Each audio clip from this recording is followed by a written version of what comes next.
Quetta press club में मौलाना अब्दुल खैबर आज़ाद की ज़ेरे सदारत इत्तेहाद उम्मत कॉन्फ्रेंस का इनेकाद किया गया, जिसमें तमाम मसालिक के जद उलमा कराम, समाजी शख्सियात, सहाफ़ियों, दानिश्वर हज़रात और दीगर शख्सियात ने शिरकत की। कॉन्फ्रेंस से मौलाना सैयद मोहम्मद अब्दुल खैबर आज़ाद ने खिताब करते हुए कहा कि पाकिस्तान मुत्तहिद है और हमेशा मुत्तहिद रहेगा। हम एक मुत्तहिद कौम बनकर ही दुश्मन को शिकस्त दे सकते हैं। दुश्मन ताकतें हमें लड़ाकर इंतशार पैदा करके कमजोर करना चाहती हैं। हमें चाहिए कि हम इस्लाम की पैगाम अखुवत, मोहब्बत, रवादारी और इत्तेहाद को सामने रखें। मौलाना सैयद मोहम्मद अब्दुल खैबर आज़ाद ने खिताब में मजीद कहा कि इत्तेहाद व वहदत हमारा दीनी और ईमानी सरमाया है। हम सब मुसलमान हैं और एक ही कलमा पढ़ते हैं। पाकिस्तान कलमा तैयबा की बुनियाद पर ही हासिल किया गया था। आज पाकिस्तान को पहले से ज्यादा इत्तेहाद व इस्तेहकाम और बैनुल मजहब हम आहंगी की जरूरत है।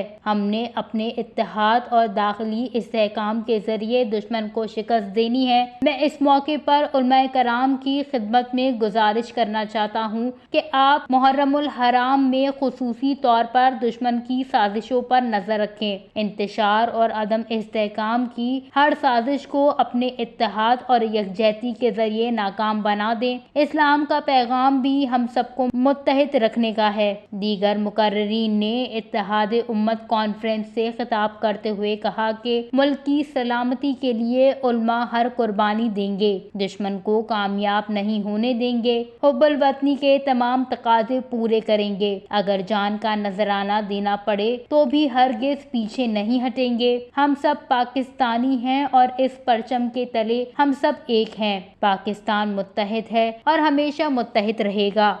वश न्यूज़, कोयटा, बलूचिस्तान।